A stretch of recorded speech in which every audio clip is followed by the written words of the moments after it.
What is up, guys? Welcome back to the Zach and Pat Show. I'm Zach. I'm Pat. This is the show about manhood, fatherhood, entrepreneurship, and the mentality it takes to be successful at those things. And we'll probably sprinkle in some helpful real estate advice too, because that's what Pat and I do. You know, guys, life can be tough. We can go through some things and struggle at times, but this is the show to let you know that you're not alone. So if you're someone out there going through any of these things, this is the show for you. All right, guys, let's talk about something we all need. High quality, comfortable, stylish clothing that actually holds up in real life.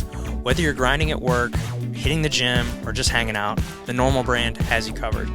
I've been rocking their gear, and let me tell you, it's not your average clothing line. They've nailed it perfect with the perfect blend of durability, comfort, style, whether it's a go-to rugged Henley, a hoodie, a button-down that doesn't make you feel like a stiff, the Normal brand is where it's at. The best part is you can support the show while upgrading your wardrobe. Just hit the link in the description below. Check out their collection. Trust me, once you try it, you'll wonder why you didn't do it sooner. The Normal brand. Made for real life, built to last. Now go check them out.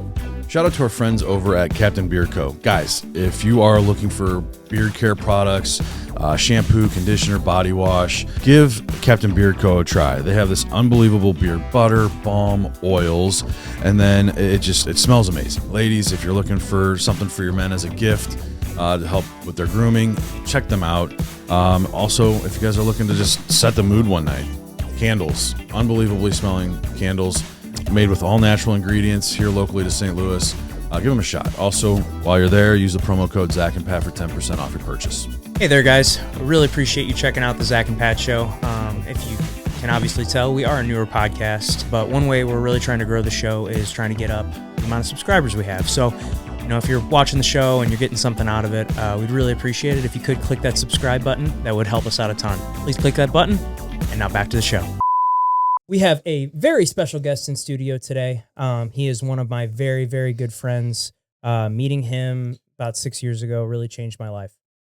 He got me on the path and took me under his wing back in early 2020, showed me the ropes with real estate, and meeting him, it was one of those relationships where it truly changed my life.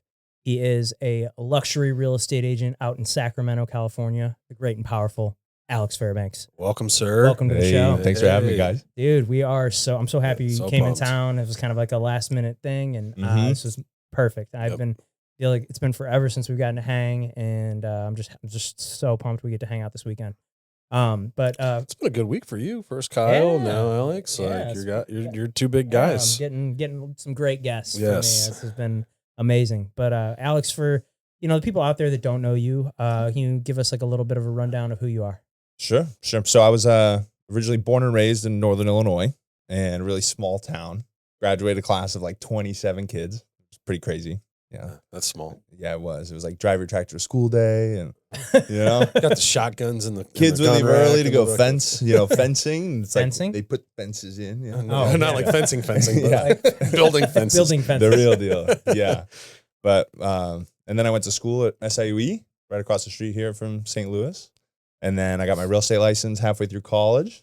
And then so I did 2 years part-time, I always say kind of cut my teeth and learn the ropes. And then did 2 years full-time. And then just as I was transitioning out of St. Louis, that's when you and I had met.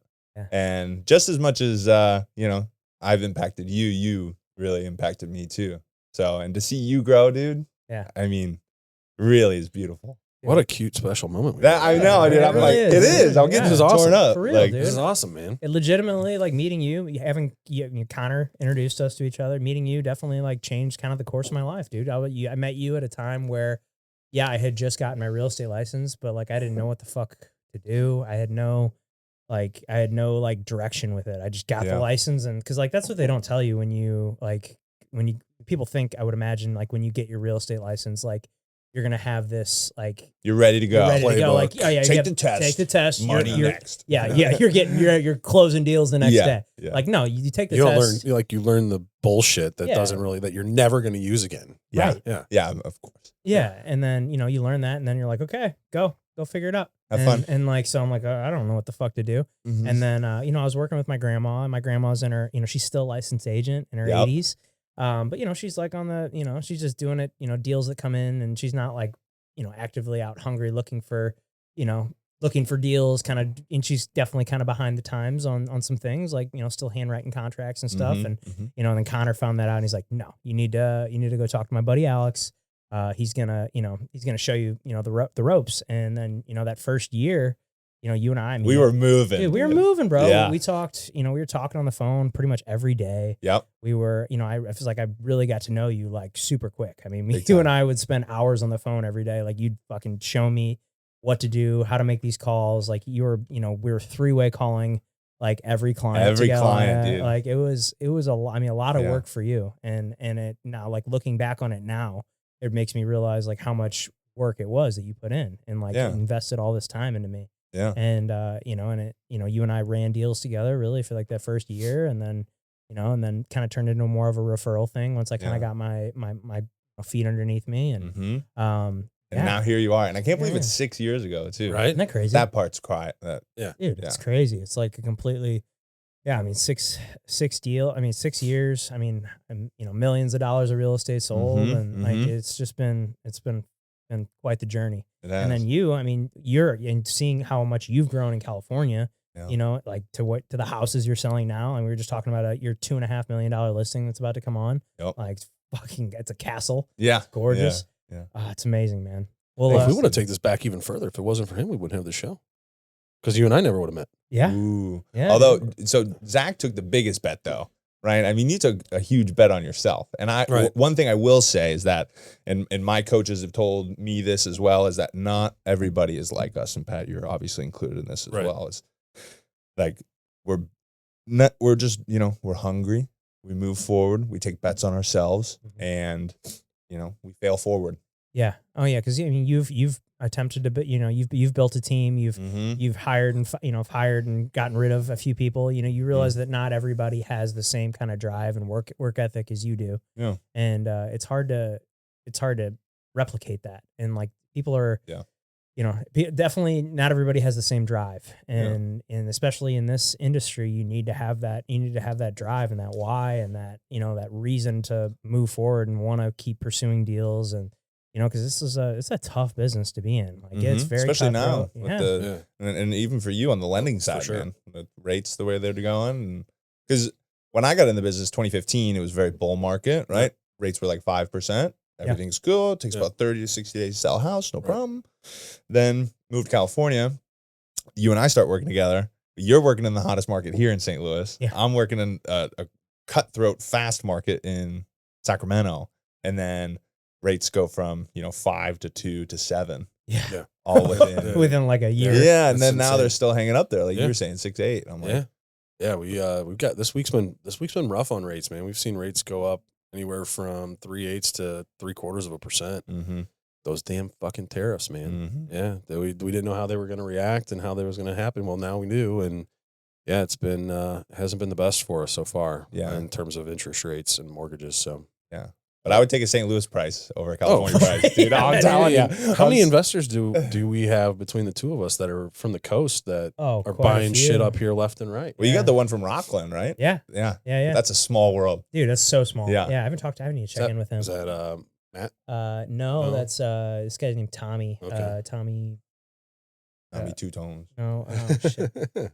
Like I haven't. His company is I Love Real Estate, and so it's I haven't saved as Tommy I Love Real Estate in my phone. So, but no, he's a good dude. They've I haven't checked in with him in a little bit, but what was like the biggest transition for you moving from, and what ultimately, you know, I might ask some questions I know the answers to, but what ultimately was like the reason you moved from the Midwest to Sacramento?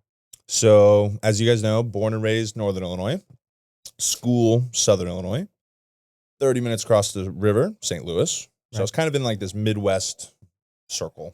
And my sister was traveling with her husband for his job. He's in the Navy. And then my parents, they had retired to Costa Rica. And I was just kind of like, you know, what is like my next step? And I had purchased that condo in Bridgeton, which was a blessing. And that was like the largest check I had ever written at that time. It was right out of college, bought it for $40,000. And trust me, like you would live there, you let your grandma live there, nice place. Yeah. And then flipped it, sold it for 80. And then it was in this transition time where I was like, I had Lee, who's been on the podcast before, I was going to buy his duplex down in Fox Park. And I was like, okay, this is going to build my portfolio. We've been doing the podcast, doing real estate, ready to actually do it. And then, but before this, if we backtrack to, it was right when I was graduating college. So I had my license for 2 years. I was selling, I was doing okay. And I was at Sotheby's. So everybody was, a lot of love at and for Sotheby's. Dealman here in town. They definitely brought me up, and a lot of the big agents there, I got to work under that, ultimately, I got to followed through, and now we're closing deals with them. And so all that's really a beautiful thing. But I was with Sotheby's for the 2 years, and then I met a gentleman at an open house here in Hazelwood. He was looking for a condo for his daughter. His name is Paul Rogers. And he was on the Oprah Winfrey show. And Paul is great. Yeah. Paul, I met Paul at the open house, and he is a preacher of financial literacy, right? So he always pitches Rich Dad, Poor Dad, corporate ladder, all that. And I just finished Rich Dad, Poor Dad, and he asked me a few questions, and he was like, and I nailed him. He's like, you're a sharp cat, man. He's like, you should take your show to California. It's like, just graduated college. I was like, I think I'm staying here. I'm going to buy a condo. And then after, so I flew out actually to shadow him, and I shadowed his open house system that, you and I use still today. Yeah. And he pitched me on coaching, and I couldn't afford it because, that wasn't there. And then ended up coming back, worked for the other 2 years, bought my condo. That's when, again, bought it for 40, sold it for 80. I was going to buy Lee's duplex. And then I was sitting there, and when I met Paul, I put Paul on my phone as Paul Rogers Life Changer, just like from the open house. Yeah. And so I called him up, and I was like, hey man, I was like, is that coaching thing still on the table? Like, can we do that? And he said, yeah. So I ended up, I stroked him a check for 20 grand, and I sold my condo and moved out there, and lived with him and his wife for a year. And that year was like the biggest impact. Yeah. And then pretty much right when you moved out there is when COVID hit. Yeah. Right when you and I met. Yeah. And then I went, so you and I had never actually met in person. We had talked on the phone pretty much every day for a month or two. Yeah. And then eventually you flew out. Yeah. You were like, dude, you got to come out here, shadow us. Yep. Learn how to do the open houses and just take a chance. And that was like, and you were waiting tables. Yeah. I was waiting tables. You were like, stressing on buying the plane ticket. Bro. Yeah. I I'm like, just do it. Dude, I at that point in my life, I pretty much spent, I had zero financial literacy. I spent every dollar I made. I wasn't making very much. I was, everything I made. You were was raking it in, dude. Sure, he's a good server. Sure. But I was, I was not smart with my money. I pretty much spent every dollar I made. Like, it was not, I didn't have any sort of savings. Like, between me and Gino, we had, maybe a few grand in the bank. Like, that was about it. And like, so if something serious happened, we were fucked, and, flew out there. And, at the time, like, I had never met you in person. And I'm going to go stay with Paul, who I'd talked on the phone, probably 10, 20 times.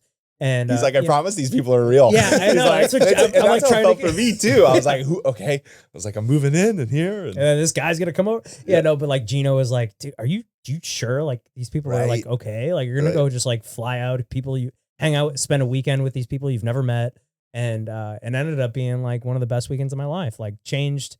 And I think I went out there for like 3-4 days. I think it was like a Thursday to Monday kind of deal. And, well, before I go, let me up my life insurance policy just in case. Yeah, dude, I didn't even have a life insurance policy at the time. Like, yeah, and flew out there with you guys. Hung out with you and Paul for the weekend, and we flew Logan out too. That was crazy. That was another weird thing. He's crushing it too now. He's crushing it, dude. Yeah. Him and I refer deals all the time, back and forth over the river. Him and I think he probably closed anyway. Golf. Yeah, golf. Yeah, he's great. He was my roommate in college. Okay. Yeah, so it was just him like and coincidence. I've done a couple deals together because he's good friends with my ex-wife's boyfriend. Cool. Yeah. So connect between your connection and then that connection and then Zach. Dude, he's referred me. He referred over a couple deals on that side of the river. Yeah, he's great. But yeah, it was so funny. So it was like, okay, well, me and this guy are gonna go out, and he knows Alex, so he must be real. So Logan and I flew out there, and then and spent the weekend with you guys and learned how to do the open houses. It was my first time ever to California. And, that it was just a great weekend. And like, after I remember coming home from that and I was just like, felt like a different person. Really? Like just because it's like, it's that whole, you are who you surround yourself with. Mm-hmm. And I was like, whoa, like I just spent a, whole weekend with like, two very successful people that are obviously like at a point, they're in a point in their career that I want to get to, Mm-hmm. where they're, making hundreds of thousands of dollars in real estate. And it's like, okay, well that's one of those things about this is like, when you surround yourself, when you get to know people that are doing well, you're like, oh, they're just like me. Like it's real. Like if Alex can do it, like I can do it too. Like exactly. he's 6'6". He might have a little some height that I don't have, but like other than that, like he's just a normal person, he probably is a better basketball player than me, but like I can do this. I can do real estate, like it's the same thing. It makes you realize that it's like attainable when you like meet people and you surround yourself with them and you're like, oh, like if he can do this, like I can do this. Yeah. Like and it's just building the confidence. Yeah. Like everything in life, and like muscles and jujitsu and real estate. And, you stay committed, and that's what it was. So yeah, when I got out to California, it was, rubber meets the road. And it was, what was it like building a business from like, cause you had an established thing and you fucking just uprooted it and like just had to basically start from scratch. I was gonna say, I mean, like you guys were talking about earlier, like they don't give you the blueprint for that shit. And building a business, especially in real estate, is one of the hardest things to do. Right. And you've done it twice now. Yeah. Like, damn, dude, like that's I think that's probably one of the coolest and most impressive things about you is that Thanks, man. you were here, which isn't even your network. Like you might have had a small network from college. Just from college. Yeah, but nothing huge. And you built a business here. And then now look at how successful you are out there with, that's like you said, two different markets, but Missouri is pretty tough to get into as a real estate agent. I think at one point they said that there was like 8,500 licensed real estate agents in St. Louis. And then, I mean, I don't even want to know what it's like out in California. Yeah. But, I mean, shit, that's impressive. That's Thanks, man. Very impressive. Yeah. It definitely took a lot of, long hours and learned it, but I did. I built a handful of systems that you and I have traded, and, like the cold calling system and then the open house system. And then now I'm at 5 years there, which is even wild to say. I feel like COVID took it out, but that was an interesting time. Yeah. To sell out there during it. Well, yeah, because it was so different, from my understanding in California than it was here with COVID. Like you guys were like locked down way harder than we were. Yeah, Northern California was pretty chill. The Bay Area was kind of crazy. Like so I kind of stayed away from there. Yeah. And then hung out in Sac. It was safe. Yeah. But no, it was cool. And then first year, and again, it was a big bet on myself, and I really didn't tell a lot of people. Like, yeah, we kept it a secret for a while. I was like, the idea is that I wanted to, if things didn't go well, that I'd still have a business to come back to. Yes. Was the idea. So, and one of the quotes that I met with a financial guy, and before I moved, I asked everybody that was in my sphere, I was like, have you ever lived anywhere else besides St. Louis? And they go, no. I was like, okay. And talked to this one guy, and he said he was going to move out to Sacramento. And he goes, but he says, life happened. He had a kid, XYZ. He was like, but Alex, he says, you know what? It's harder to live with. And he's like, it's harder to live with regret than it is failure. And I was like, all right, I'm going. Yeah. So, yeah. But it took the fucking leap, dude. Yeah. And it went well. I did 9 units my first year, and then it's basically been like 20 to 25 for the past 3 years, which is really great. And now we're just working on improving the price point, and that's going really well. We're at the plate and taking swings at some big listings and big clients, and but it's like what you said, it's all relationship based. It's all value add, and just making sure that you're providing value. So that's what I've been focusing on now. And meeting people who know people with the money. So financial planners, attorneys, probate attorneys. Setting up that accounts pyramid. It is, yeah. And really leaning into it, Well, I think that's something, because I talk to a lot of agents here. I mean, my job is to call agents. And, for me, like, that's the thing is, like, we're looking for people that can refer business to us. So for us, it's agents, financial advisors, insurance agents, things like that. And that's one thing that I've talked to agents about, like, hey, have you connected with a financial advisor? And I'd say 95% of them like, no. That's why I feel like it shifts from like running a business to being like, and Zach and I used to call it all the time, a lead receiver or a lead generator, right? Yeah. And you got to be in the lead generator to, Right. I think, have a fun time in real estate. Yeah. For Well, and that's the thing is because like that's the opposite of like on ours is going to be more of the lead receiver type, just because. Like, But you're still doing those lead generations, right? the lead the lead generation on our side is the lead generation is building the relationships with the agents, which send the referrals. And then that's like we network and we do a pretty good job of getting. I mean, I think last year 20% of my business was past client referrals. Nice. And so obviously we're always trying to continue to grow on that percentage, but it's ultimately everybody goes to their agent first. Yeah. And so it's they like us more. Right. Exactly. I mean, it's we do the fun stuff. I'm not not gonna lie. No, your side. I'll show you that house. You got the sexy side. We've got the. I go, Pat, we need 50 grand more. Yeah. We need more Exactly. money. I know you said 350, but 425. Yeah. We'll figure it out. But yeah, no, I mean, that's the thing is like your side is the sexy side. You're looking at the houses, you're seeing all the things. I mean, obviously certain houses. I mean, Zach's got some stories. I'm sure you do too. Zach and I have some stories. I'm sure you do. Crazy, dude. So, but yeah, ours is pretty black and white. And I mean, there's gray areas that we can work in, but I mean, it's not as sexy as that. So everybody starts. But it's very important. It is very important. Essential. I mean, couldn't do it without you. Right. So yeah. So I mean, we do, like I said, our lead gen's a little different than your guys' lead gen. But that's the thing is, like I always tell agents, I'm like, you need to develop a relationship with a financial advisor. There's no one that, like, if you get a lead from a financial advisor and you're their go-to referral, like there's no better referral than that, because these people are trusting that person with their money. Right. And like that takes a lot of trust. Mm-hmm. And then that person's referring you, like you already have that built in, like the rapport. Yeah. It's just, that's the thing. And I think a lot of loan officers now too are starting to realize that and starting to target financial advisors as well in terms of that, especially with refis, because you can save somebody some money. Like, hey, CPAs too. Yeah. Let's flip CPAs. Send me a few flip this over to, let's flip this money that you're saving over to a financial advisor in some sort of way, get a brokerage account or something like that, or some sort of life policy. And so now like you're really starting to kind of see some loan officers target real or financial advisors as well, just because they can start referring clients back. But I think having a book of or financial advisors in your pocket is a great referral source for real estate agents. Big time. Yeah. I mean, my coach, your former coach Dino, our good friend, he refers to that as an accounts pyramid. So like, you have your accounts that you kind of will get business from, essentially. Like, some people at the top of the accounts could be, just past clients that you have that just tend to just, refer you like crazy.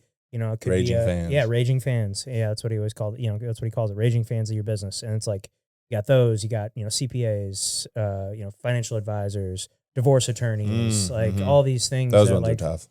Divorce attorneys? No, just the clients. Yeah. Well, dude, sometimes I've had some that are like very amicable, and I've had some that are like they won't even talk to each other. It's like you got the group chat with the three of us. Yeah. And it's like, you're putting something in there, and then she's texting you on the side. He's such a fucking asshole. Yeah. You're like, oh God, like don't put me in this. Like I'm not picking sides here, lady. Yeah. Like I'm just trying to sign get the house document. Yeah, please just sign the document. D-sign.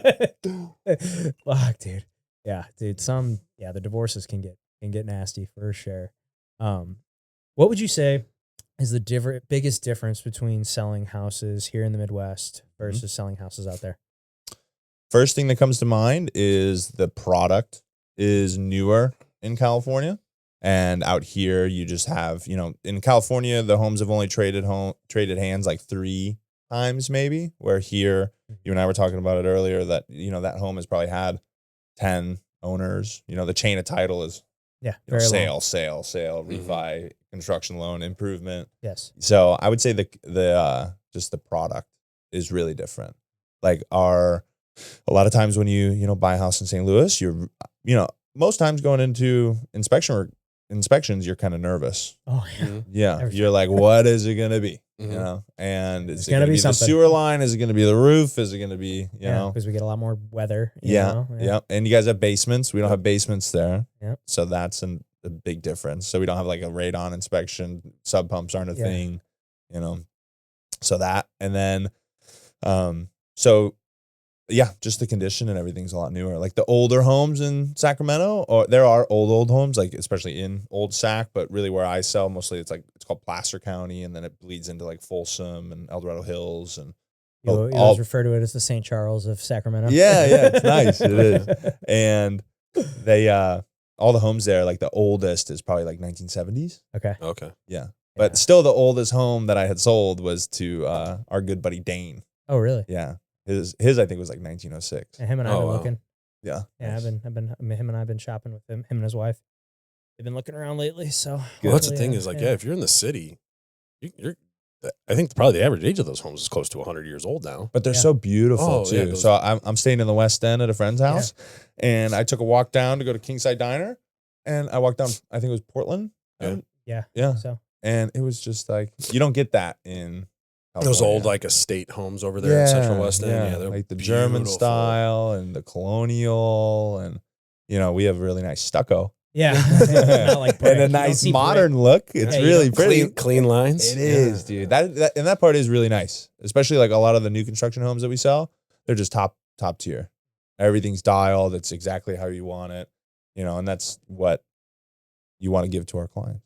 So well, I'm sure with everything that's going on, I mean, are you guys in that area affected by the wildfires and all that? The fire insurance is insane impacted. Yeah. So a lot of the big insurance companies have left California. Yeah, I know. Like State Farm has. I work with a lot of State Farm agents here. Mm-hmm. But they told me that they shifted out of there a few years ago. They still have some policies there that people were grandfathered in, but they can't renew them. Yeah. So now, because always in the offers and in your contingency period, you would have your insurance, but a lot of times it's an afterthought. The lender needs an insurance quote. Yeah, grab it. Yeah, call your insurance guy. But now we specifically outline it in every offer because it's called the California Fair Plan, and that is it's like a government based housing insurance. And like your fire insurance for a standard home, you'll have your regular. It's like flood insurance out here. You'll have your regular insurance premium of probably $100 to $150 a month. Yep. And then you have your supplemental to your fire. And your I'm fire sure. can be like anywhere from like the highest one I've seen is about 12 grand. So it's like $1,000 a month for fire insurance. Jeez. Yeah. And a lot of people are like forced out. And then now they're doing re-inspections. So everybody in those areas, they're like, if there's a tree hanging over, they can cancel your policy.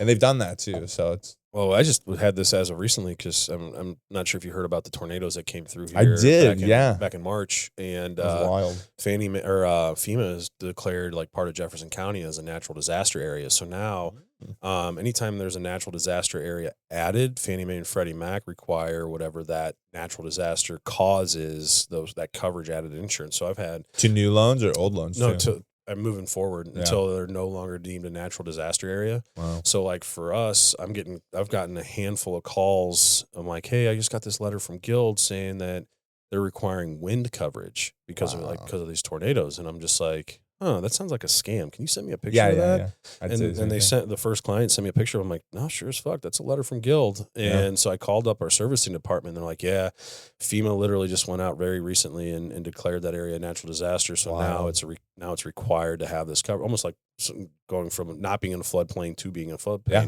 But now there's parts of Jefferson County that are now requiring wind coverage. So in case a tornado comes, in case the wind comes, in case the wind gets to it. I don't know what that's going to do to policies, but I'm sure that's probably not cheap either. Yeah. So, but yeah, that's a new thing that we're having to deal with. But I was just talking to my ex-wife; she's an agent, and we had clients that were struggling getting insurance because they had a claim from that same storm that they had already filed before they went under contract on their new house, and so. They had to like cancel, or they had to wait for the claim to be closed in order for him to get a policy. But luckily, the co-borrower wasn't on that house or anything, so we just switched it up and was like, all right, so we're gonna make him a co-signer. There we go. Not gonna take title, all that stuff, and then once they make their first payment, then they can quit claim them on. And that's why you need a good lender. Yeah, that knows how to do those things. Yes, that's why. But yeah, I mean, that's the kind of shit that we run into and come across, and that especially now, it's just like we got to pivot, and all these people that have had claims, and that's the one thing, everybody's like, oh, just file a claim with your insurance to get the roof replaced. Well, that person filing that claim is going to have a difficult time getting insurance on their next house because the claim is going to still be open. So the days of, hey, just file a claim on your roof to get a new roof replaced during inspections is going to get a little bit more sticky. Yeah, big time. So, but yeah. I mean, oh, that's the other part. California, clay tile roofs. Oh, expensive as fuck. No, well, that and then they're 50-year roofs. Oh, wow. Yeah. So and then a tile cracks. Oh, that's okay. Take a little piece out. Yeah. Put it back. In. You're good. Okay. Yeah. It's a bit, But to get the whole thing replaced, you're talking like $100K. probably Right? for a nice clay tile roof. Yeah. I mean, it depends on how big, but you're probably like 1,500 square foot house. You're probably like 25, 30 grand. So it's like, which is a lot. You know, so it's compared like to like 4x what it would cost here for like an asphalt roof. They're bringing asphalt roofs back there. Really? Yeah. My new house I just bought has it. And I'm like, oh, man. Because, I'll have to fix that in 15 years. 15 years, yeah. We'll sell it at 14. Yeah. Are solar panels getting big out there? Yeah, everywhere. And solar is a big deal. Every new house has to be solar. Every new house has to be electric as well. Electric ranges, gas ranges are going away. So we're still seeing them in the customs and like the luxury customs. You'll have your gas range, but in any standard builder. So what would you consider luxury out in California? Like, is it a price point thing? It is a price point. I would probably say that. Well, I take that back. There's a lot of beautiful homes that give a lot of good, provide a good lifestyle that you can purchase for, I would say, $500,000 or more. Yeah, I mean that's what I consider luxury here. I would say like $500,000 or more. Yeah, but $500,000 in Sacramento will get you about on the low end, kind of like in the Placer County area, it'll probably get you closer to like 1,200 square feet. And then if you get into like a little bit more of like Sacramento County, you can probably get like 1,400 to 1,700 square feet for like $550. And then really whenever you get, I think like a nice luxury home in Roseville, like with a pool on a half-acre lot, you're probably starting around like $950. And then if you really want like a really great house, like where Paul lived in Morgan Creek, which is a beautiful subdivision. Beautiful, yeah. And I believe JMC was the builder of most of those ones, but they are all half acres, beautiful pool, rambling ranch, Spanish style, has character, golf course, lake. Yeah, like what it's like roughly, like at a house in that neighborhood where Paul lives. Is probably 1.5. 1.5. Yeah. It's crazy though, because like, you pick that up and you put that in like, like in West County here, it's probably like a 7 or 8. I was gonna say it's probably a good number. Was it similar, kind of like to the house that I had? Yeah, pretty similar to yours house. Yeah. Like 3,000 square feet. Like what was yours? 2,400. 2,400. Nice. You had a 3-bedroom, 2 3 bedrooms, 2 baths, 2.5 volume, baths. 20-foot ceilings, like something like that. No, they were 15-foot ceilings. Yeah, something like they're 12. I don't know. We need those though. We're tall. Yeah, exactly. And what was cool, it was just Zach too. Though. Zach needs it too. Yeah, it just made everything feel so much bigger. And even though like that 2,400 square feet felt much larger. Yeah. But then you also have you have the basement that you can finish up. Obviously, you're not counting that in the overall square footage, but we could have finished that out and added probably another, 1,800 square foot to the bottom of the house. We just hadn't quite gotten there. That's what we don't have. Yeah. So basements. Yeah, but ADUs are really popular. Yeah. So every new construction home, especially like on a half-acre lot, you can still get a pool and add an ADU. Yeah, me and Dino, any house we look at, he's like, "Is there a possibility to put an ADU?" And I'm like, they do that a little bit here. Yeah, it's like, okay, like I'm in. Like, let's figure out how to do it. You're starting to see more and more of that in Kirkwood. Yeah, Kirkwood's been, and you can build some nice ones. Like if you build like a really nice one in Sacramento, probably costs you about $600,000 for like, but that's like a 1,400 square foot ADU. Yeah, so for those of you guys listening that don't know what an ADU is, it means an additional dwelling unit, right? Yeah. So it's like basically like think of having just a second house on your property. Yep. A small little kids, in-law quarter. I don't know how I don't know if it's any different out there in terms of the appraisal process, but I know here you're not getting full value for those ADU properties. Hell, a couple of years ago, I sold a house that had a whole nother house attached to it that these people used, that they converted into a dance studio. So it's really two houses. The main house was like 2,100 square feet, and then this second house that was on the property was, I want to say like 1,300 square Still a feet. big house. Yeah. But they had converted it into like a dance studio and things like that, she was running lesson classes out of and all that. But they literally only gave that like 30 grand worth of value. In terms of the overall value of the house. Yeah. They hold them. So California just released a to where if you're zoned like regular standard residential, that you are able to put an ADU on your property. Before, you would have to go through the permit process, submit it, it's a pain in the butt. But now, and California is a very shifting state. A lot of so it's Vegas. I believe Sacramento is a pretty impactful with the capital being there, of where these things come out of. But like Vegas, Sac, New York, and then I think the other one is like Dallas. Really following the trends of how usually it always starts in Vegas and then comes out to California and then sweeps across. At least that's what we experienced with when COVID happened. Yeah. Because everything stalled for 60 days, and then it started drinking hot, and then year kept going. And well, it's so weird because like things will it's like I can talk to you and kind of see what's like the future is going to look like here. Because it's like, okay, man, how's the market like going out there? It it's is, like, man, though. it's like starting to slow down. I'm like, man, it's fucking hot here, and then like fucking 2 months later, I'm like, oh, it's slowing down a little bit. You know? Like, it is. It's like we're always like Tightening a few up. months behind you, and it's like I can always kind of see into the future a little bit. Yeah. But like what we were saying, like I was telling you at lunch, like I mean, it's like hasn't like that whole hot market getting multiple offers, like that's still, I mean, that's still really. I think it's happening. the price points, man. I think really so too. think so. It's that price point between like because it hurts in California. like 200 to 400 sure. here. It hurts. Like for buyers, Sure. entry level buyers, a lot of people are getting gift funds Yeah. from family members, and which is great. And then, or they have a good job and saved up and are ready to spend It's 50. just just to get into real estate, like and buy that first house there. It's just the higher barrier for entry. It's crazy though, because when I moved out there in 2020, I was looking at these and I was like, 1,500 square foot for $500,000. I was like, why would somebody do this? Yeah. I'm like, this is terrible. Right.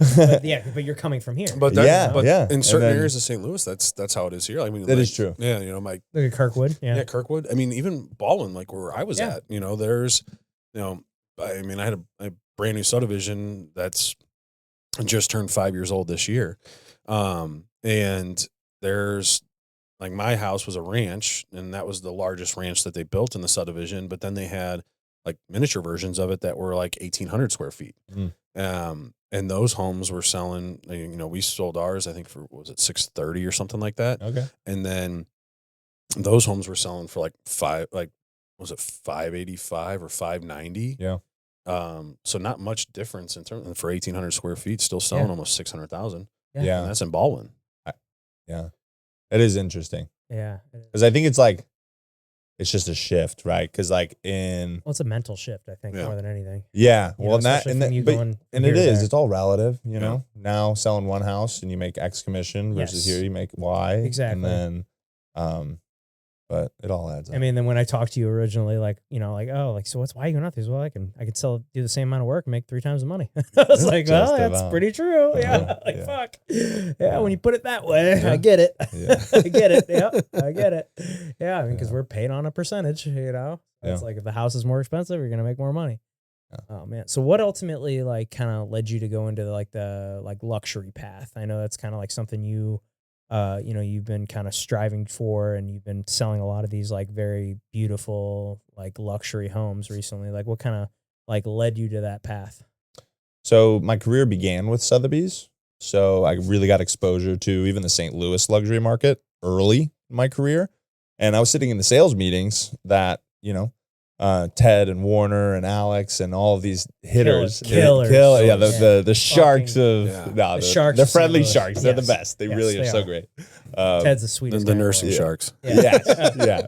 But they were, talking Clayton, Ladue, Chesterfield, like all these big listings that they have. So, and I learned how to market them, and I learned a lot of the what to do in a transaction side from Sotheby's, and how to market it, how to conversate with the client, what they need, how to expect, how to, lay it out. and then, but what I really learned from the coaching with Paul and when I moved to California was the lead generation, the processes, the, putting people into the hopper to do it. And, but mainly what drove me to luxury was, I would say, starting with Sotheby's, and then just the clientele is a little bit different. So it's not the person's first or second time selling a home. So it's more relationship than it is, I think, transactional. So a lot of my clients that I have, I've known for, 2, 3, 4 years now in California, to where now they're coming to fruition for, transacting, because the trust is there. And that's where it comes into like being a good resource for them. So a lot of luxury clients, they need good referrals to attorneys. They need good referrals to CPAs. They need good referrals for, they have a big house. So, hey, do you need a landscaper, roofers, plumbers, painters? Like, I have everybody that you need. So quarterly calls, quarterly touches, client appreciation events, like really just leaning into servicing them. Because it's kind of like, it's, again, kind of the same amount of work, but yeah. And don't get me wrong, I'll help anybody and everybody buy a house. Right. But I just luxury, I think, is fun. I think it's really attractive for everybody to see, and Oh yeah. and especially for me too. I'm from a small town where probably the most expensive house was probably $275, $300. Now it's probably more because of COVID. But yeah. So, and now getting out to California, what my old broker Kerry Brooks, big shout out to him. He's awesome. Really helped me guide. He was the broker at Sotheby's with Andy, and taught me a lot of the internal workings of, making the transaction not a transaction, making it the relationship, and I feel like that's what I instilled in me, in the coaching. Sure. And that's why people, rant and rave and love you, is for how you take care of your clients. And I'm sure you're the same. Absolutely. And that's where the transaction doesn't stop when it closes. No, relationships over transactions. That's exactly. That whole Ricky Carruth line. That's something that, I'm a big fan of his. And like, it's something, especially when I was very new in the business, like I was, obviously working with you a lot. I was looking at all of his stuff, the whole, and this whole thing is relationships over transactions. And that was just like something that really like stuck with me. And I was like, oh, that makes a lot of sense. It's like, if I really take care of these people, I really put everything into them, show them that like I legitimately care, then like it's going to come back, and people are, that's how your business grows is, they've like, man, this guy, he was awesome. He took such great care of us. You got to use him. If you use anybody else than him, then you're making a mistake. Yeah. And like, that's like my goal with every client I work with. Like I want to make them a raving fan, it's like that they wouldn't even think about using someone else, 'cause like they had such a great time with me. Well, and that's the thing. That's the one of the biggest shifts that I had early on was talking with my business coach. He's like, don't look at it as a transaction. It's a family helped. Mm-hmm. When you start looking at it as how many families I've helped versus how many transactions I've had, it makes it personal, and it's a different shift in the way you transact with these people or act with these people. And I mean, that's the thing is like, it's not, hey, it's I didn't close this many loans. I helped this many families. And there it is. Going from that, like that little shift was huge for me. Yeah. So sure. But taking things a little bit deeper, coming from the Midwest and moving around, how did moving to California challenge your who you are as a person, your identity, and what did you learn about yourself through that transition? It's a great question. What did I learn about myself during the move?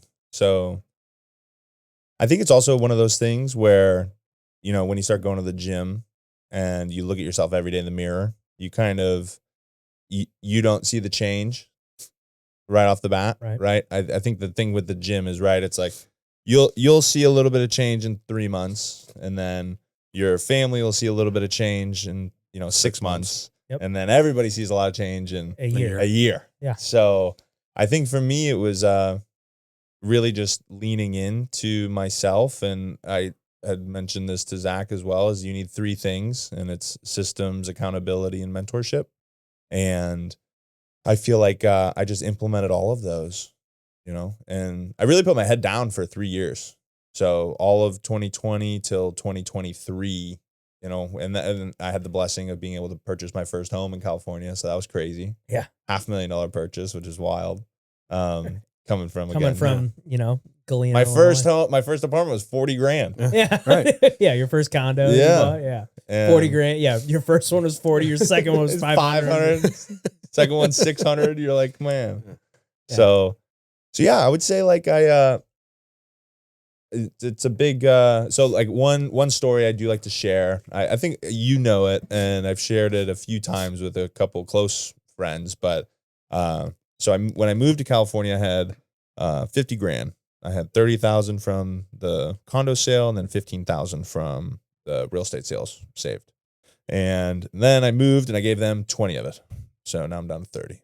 And then from like November till March, I burned all the way down to like, I think it was like $7,500.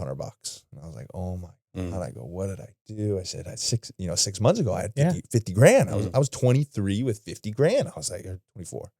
And I was like, that was a good day. Yeah. And king of the world for 6 months. Yeah. And I'll never forget. And I took a picture of myself, like, you know, teared up, like, what am I doing, with a thumbs up?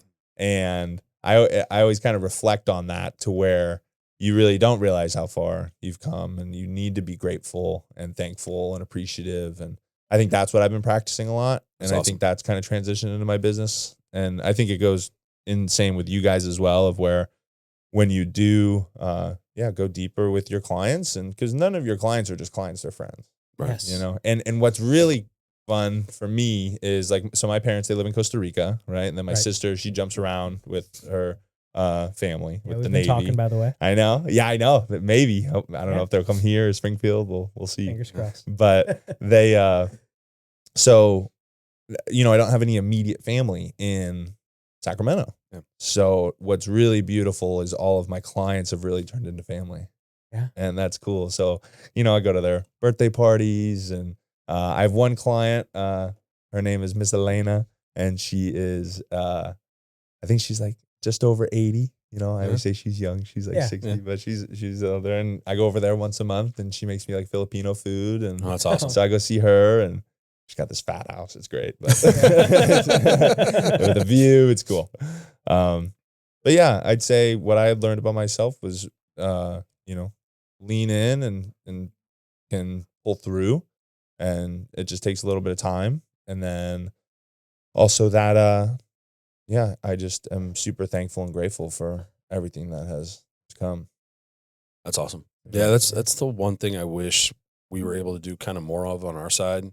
It's we don't get to, I mean, the good one, like the really good ones are good at this, and this is something that I've been working on hard is being able to develop that kind of personal relationship with clients, just because ours is so, like, things are so black and white. We're only talking every so once in a while. They're only like really only hearing from them like, hey, can you run numbers on this? I'm like, yeah, sure. Why not? You know, and trying to develop those relationships with clients. But I mean, you guys are out there spending a lot of hours, a lot of time, and you guys are getting to have those conversations and develop those relationships a little bit further. And I just wish that was something that was, just because, like, sometimes I'm not even meeting the clients until we get to the closing table. Yeah. Like, I do Zoom consultations with every single one of them. So we'll have that initial kind of face-to-face, but you know, it's hard to really build that relationship with people. But that's awesome that, you know, basically you're just building your extended family out there. That's pretty fucking cool, man. Yeah. Well, we're going to be having our client event client here. events. Client events. We're going to do a cool It's- client event here. In about I a know month. this place is cool. This It's sweet. Yeah. Yeah. And the It's- podcast setup and everything. And again, seeing you guys grow, like,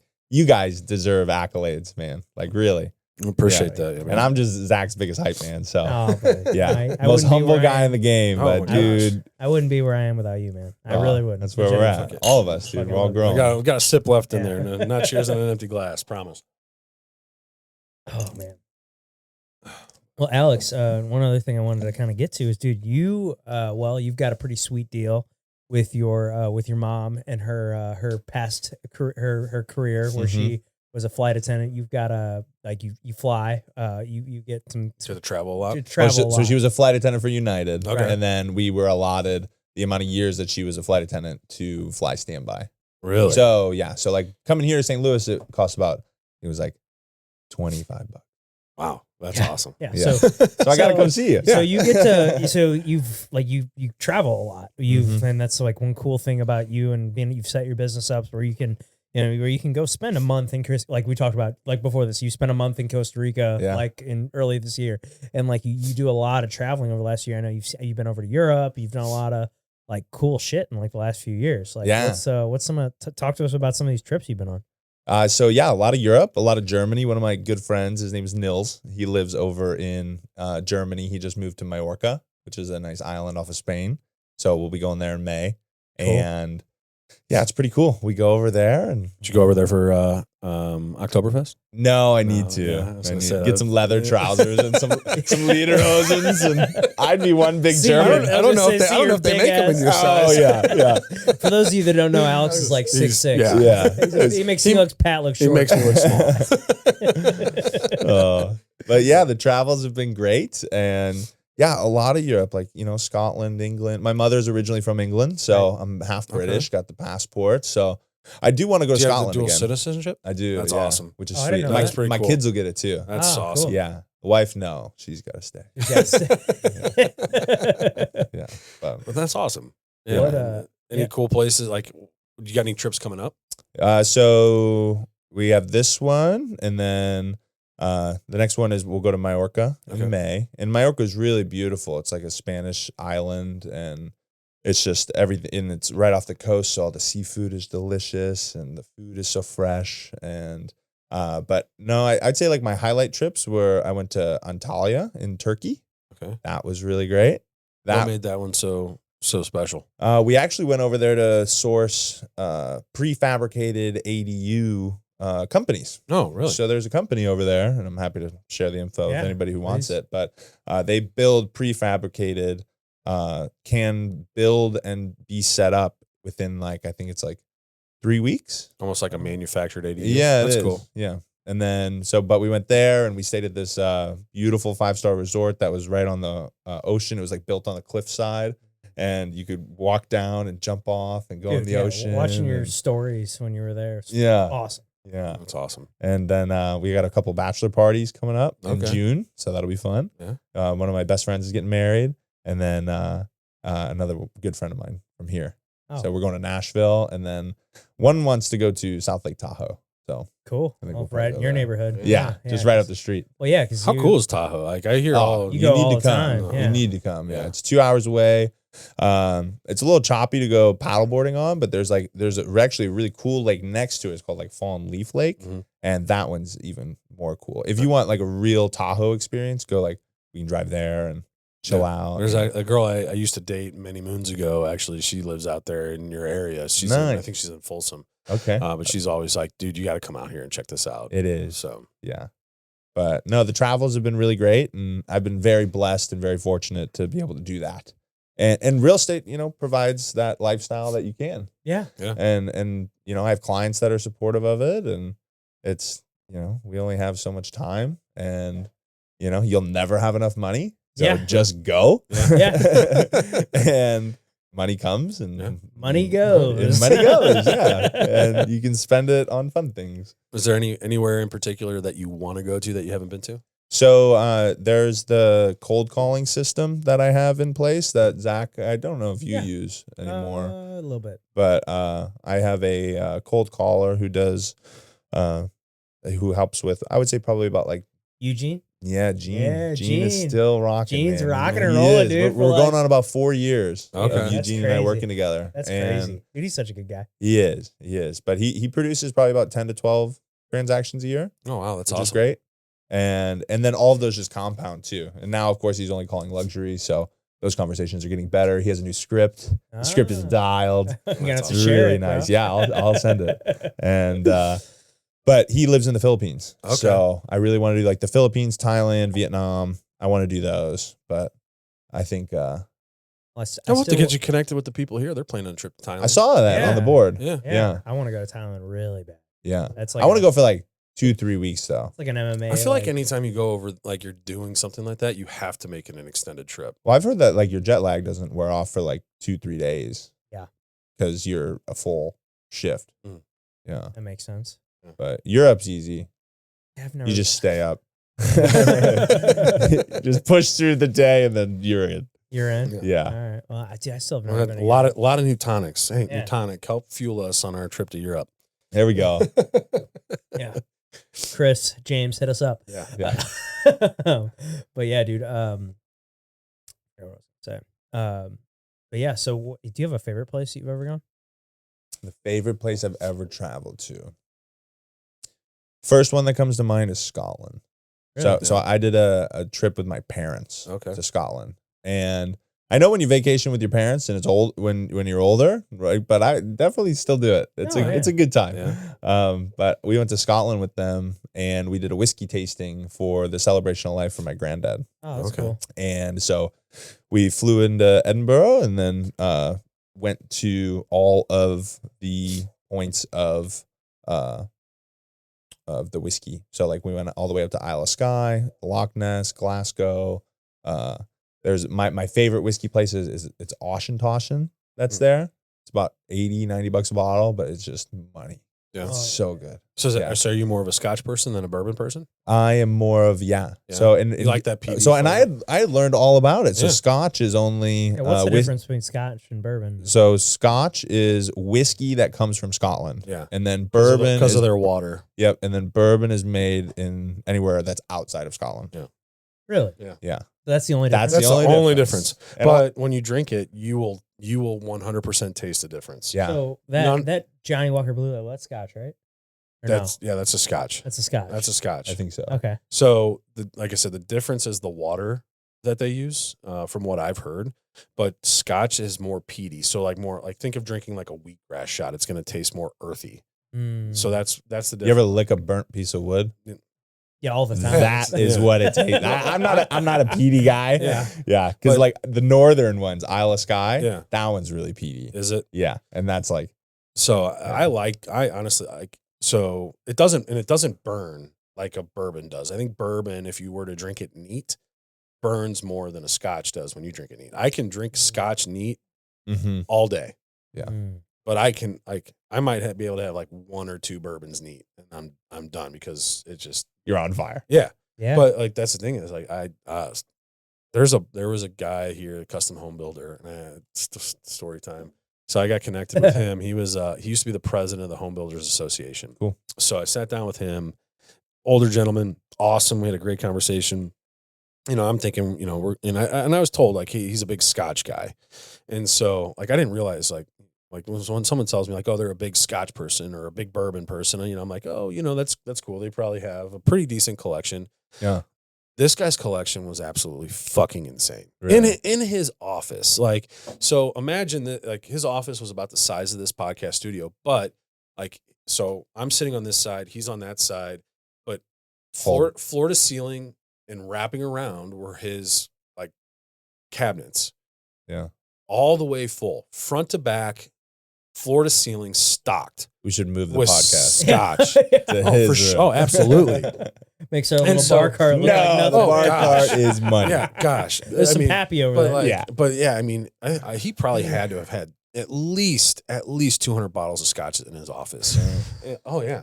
Oh, it was insane. And so like I sit down. He's a happy guy. Yeah, I sit Yeah. down. You better be. Yeah. I sit down and he's like, we're getting ready to start. And he's like, hold up a second. He turns around, he comes back, and it's a flight. He has this wood, like he has this beautiful wooden piece of wood that's engraved, and it holds 5 little Glencairns. Mm-hmm. And he's like, all right, well, he's like, what Scotch do you want? And I'm like, what? And he's like, yeah, pick 5. I'm like, obviously you know more than I do, so you pick 5. There we go. Yeah. Yeah, you So- pick. Show me the way. Yeah, exactly. So literally he just lined up 5, like he's like pouring 5. So we just sat there for like 2 hours just sipping on this Scotch, having a great conversation. It was There we awesome. go. Oh, it was so cool.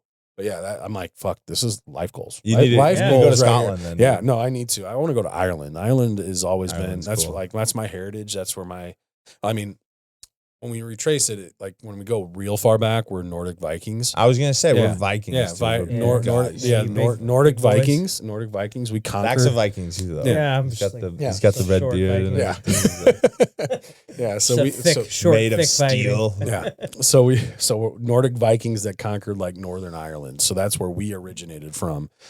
So of Nordic Viking descent through Ireland is my family's heritage. But my dad and I had talked about taking a trip back there. Yeah, And you should we do it. need to do it. I went to need Dublin. Yeah, how was that? Oh, Was it it? was fun. Oh, I'm sure. It was fun. Yeah. Yeah. We did the Guinness tour and the Did you? Jameson tour, and I just want to go for like a month and just Yeah. travel around the entire country and just hit as many spots as I can in a month. so if you guys are down, I Okay. do want to do this. Is that you can fly to Scotland, do Scotland, then you can take the train over into England, Okay. and it's like it goes under the ocean, and then you can go from there to go anywhere. Really? Yeah, go England to France. And I've got a Germany. hookup for a hotel in Northern Ireland. There's a loan officer. Actually, he's in the Bay Area from Guild. Nice. We just brought him on, I think towards the end of last year, but he owns a hotel in Innis, Ireland. Okay, yeah, Yeah. And so he's like, dude, whenever you want to go over there, just hit me up and I'll let you know. And I can get you guys in there. that'd be I solid. was like, fuck yeah, let's do this. Yeah.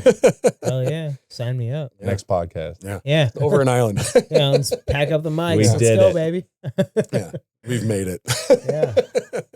Yeah, dude. Oh, that'd be Cool. awesome. That'd be so cool. So Well, Alex, dude, I'm just so pumped you came in town. This has been great. I loved having you in here, man. Yeah, likewise. Yeah, it's been awesome. Yeah. But is there anything else we want to get to before we get you out of here? I don't know, man. I'm honestly just grateful and thankful that you guys are doing this, and I really have been following along a lot. Have you? Yeah, Okay. yeah. that's awesome. We Watch them appreciate as much that. as I can, especially like when I go to the gym, throw them on, and you guys do add a lot of value. We So appreciate that. yeah. Yeah. Thanks you. Yeah, Yeah. we just and it's wanna, growing, and it's moving and Yeah. shaking, and we just try and get as many people on here. Like that was like our big shift. We were doing 4 guests a month with 4 episodes of just him and I, and then it was like January when we moved in here. We're like, man, we should do some more guests. Yeah. And Well, so dude, and that's the being thing. here, we have so many opportunities for great guests. And Yeah. we're kind of just surrounded by people all day, every day that Yeah. are like, oh, this guy, he owns this and this and this. Be a great, let's figure out what he does. and Yeah. we've learned that everybody's got a story to tell yeah, if they're willing to tell it. We've had some guests that come on that just kind of one sentence answers and things like that kind of doesn't allow us to really dive into things. So Right.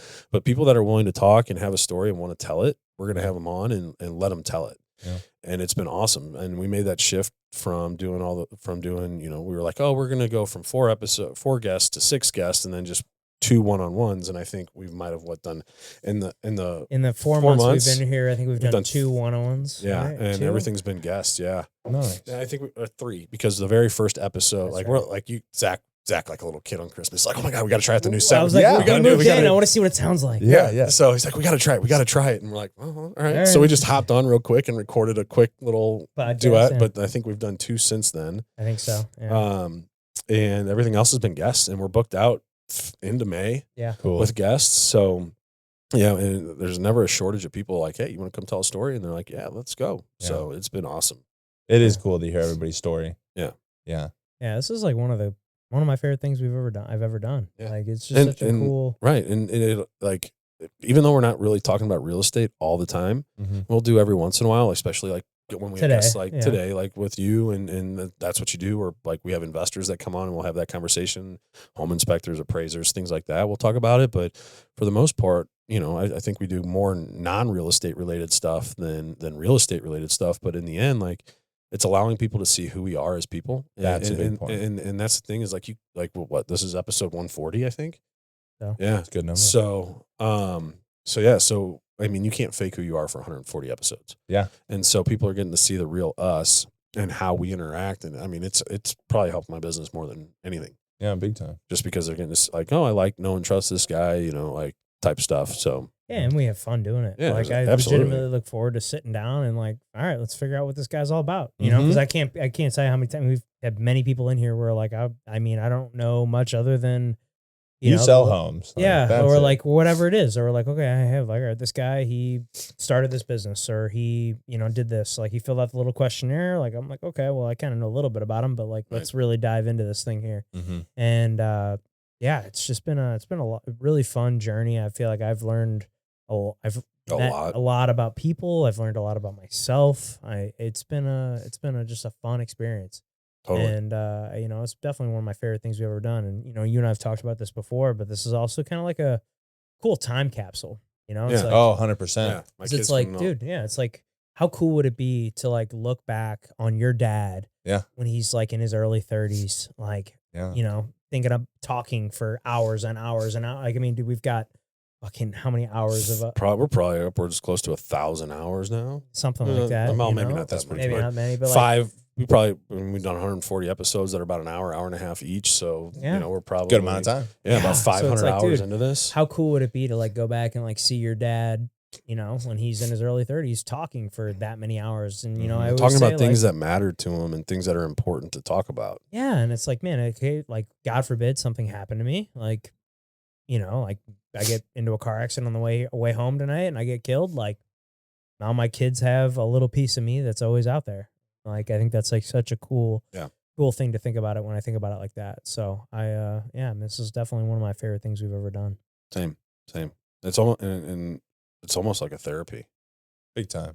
Yeah. So- Get on here and then you're a little nervous starting before I you're like, was, there. Like, yeah. oh, I'm a little nervous, was but you like- get on here and you get talking. You just like kind of forget the microphones are there a little bit. You do. know? You do. The headphones, help. Headphones are cool. Yeah. Yeah. I like Weird- them. There's some weird people that hearing just your- can't get used to it, which is fine. Hey, we wear it just so we can monitor and make sure it sounds good, Yeah. because that's how it's going to come across. Yeah, because you're hearing it like the people that are listening are going to hear it, and Yeah. it's just gonna like keeps you monitored because you can tell if I'm talking back here. it's Yeah, a big you really difference do. Than when I'm right here, Yeah. Mhm. and so like just kind of makes you mindful of that. Or if That's why I always get on the side. you of get it. kind of You talking say, hey. here, and then you're like over here. I was and it bobbing sounds- and weaving yeah. a little bit. Yeah, it's okay.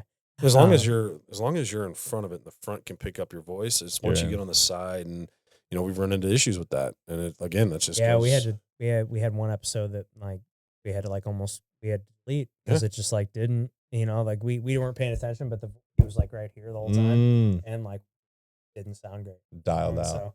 So, anyway, but yeah, brother, I appreciate you. Yeah, and man. I love Likewise. you, and I'm so glad that you came in here. And Well, we hit them with we'll play a little game at the end. We call it the tombstone game. Tombstone. Tombstone game. Okay. Here lies Alex. What's it say on your tombstone? Always or, smile. or Easter shirts. Yeah, I had to, dude. I picked this out for us. Make sure we're. Yeah, looks good. I like that. Yeah. Yeah. Thanks, man. Yeah. Looks nice. I got a compliment of it earlier. You did. Yeah. Yeah. We're out here. Yeah, There we're you out go. here. Same We're out here. Gotta look good. If your height didn't make you stand out enough, Yeah. not throw the height Let and crazy and shirt. Pop on a shirt. Yeah, they pop on a crazy shirt. Yeah. Oh But- fuck. All right. Well, we will. Alex, again, appreciate you so much. Love you. Appreciate everything you've ever done for Likewise, me. I man. couldn't. Well, like I said, wouldn't be where I am today without you. So, can't thank you enough for that. Yeah, man. Thanks for coming on. Yeah, Big it's love. a lot of fun. I'm excited for this weekend. We're gonna have a good time together. Yeah. But thank you to all of you guys that tuned into the episode. If you could, please click that subscribe button for us. That would help us out a ton. Click that like button as well. Comment what you thought below, and we will see you next time.